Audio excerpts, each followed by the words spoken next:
Today I am going to relay an event that happened to me many years ago, and I wanted to give a very personal perspective to help people in this place and outside understand one element of sexual violence against women.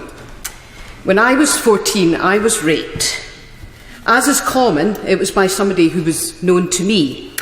He had offered to walk me home from a youth event, and in those days everybody walked everywhere. It was quite common to do that.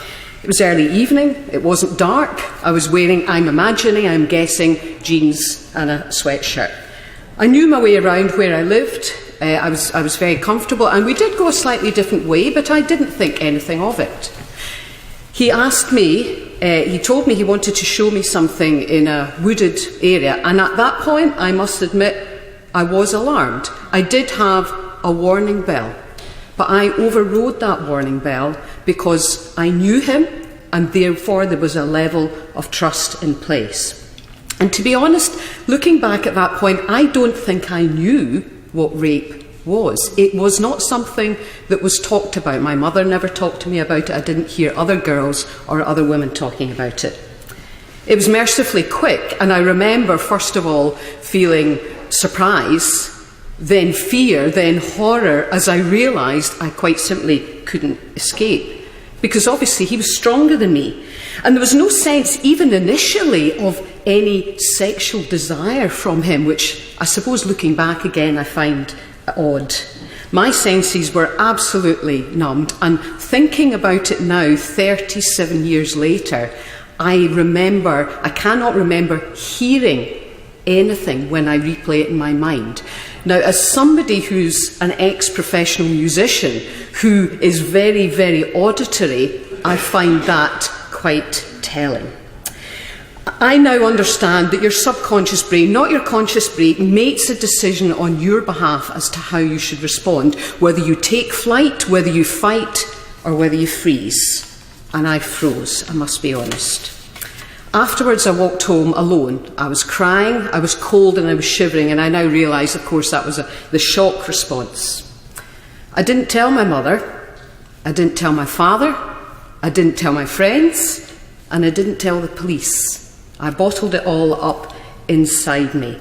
I hoped briefly and appallingly that I might be pregnant so that would force a situation to help me control it. And of course, without support, the capacity and resources I had within me to process it were very limited. I was very ashamed. I was ashamed that I had allowed this to happen to me. And I had a whole range of internal conversations about, I should have known. Why did I go that way? Why did I walk home with him? Why didn't I understand the danger? I deserved it because I was too this, I was too that. I felt that I was spoiled and impure. And I really felt revulsion towards myself. I, of course, then detached from the child up to that I had been. And although, in reality, at the age of 14, that was probably the start of my sexual awakening, at that time, remembering back, sex was something that men did to women, and perhaps this incident reinforced that early belief. I briefly sought favour elsewhere, and I now understand that even a brief period of hypersexuality is about trying to make sense of an incident and reframe the most intimate of acts. My oldest friends, with whom I'm still friends, must have sensed a change in me, but because I never told them, they didn't know of the cause. And I allowed myself to drift away from them for quite a few years, and indeed I found myself taking time off school and staying at home on my own, listening to music and reading and so on. I did have a boyfriend in later years of school, and he was very supportive when I told him about it, but I couldn't make sense of my response, and it is my response that gives weight to the event. I carried that guilt, anger, fear, sadness and bitterness for years. And when I got married 12 years later, I felt I had a duty to tell my husband. I wanted him to understand why there was this swaddled kernel of extreme emotion at the very heart of me that I knew he could sense. But for many years, I simply could not say the words without crying. I could not say the words. And it was only in my mid-40s I took some steps to go and get help with it. So it had a huge effect on me, and it fundamentally and fatally undermined my self-esteem, my confidence, and my sense of self-worth. Despite this, I am blessed in my life. I've been happily married for 25 years.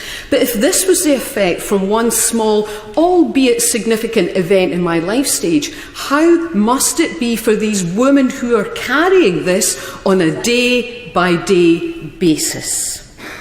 And I thought carefully, should I speak about this today? And that almost intake of breath, what? You are going to go and talk about this, was exactly the reason it motivated me to do it, because there is still a taboo about sharing this kind of information, and certainly for people of my generation it is truly shocking to be talking in public about this sort of thing.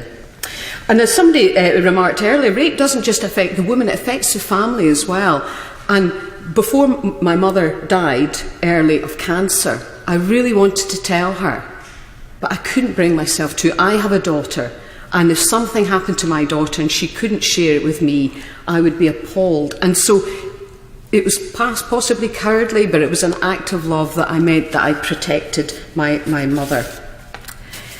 As an adult, of course, I now know rape's not about sex at all. It's all about power and control, and it is a crime of violence.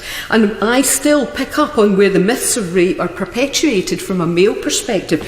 Surely you could have fought him off. Did you scream loudly enough? And the idea that some men would suggest that a woman's giving subtle hints or is making it up is outrageous. These assumptions put the woman at the heart of cause when she should be at the heart of effect.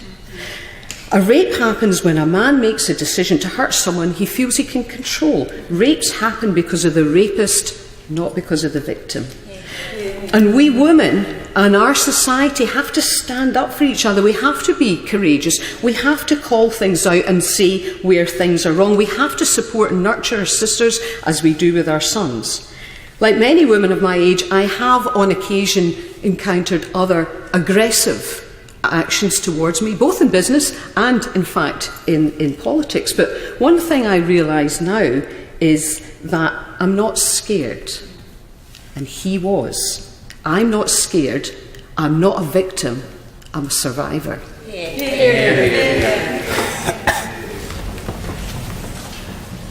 Thank the Honourable Lady for what she has said and the way in which she said it, which has left an indelible impression upon us all.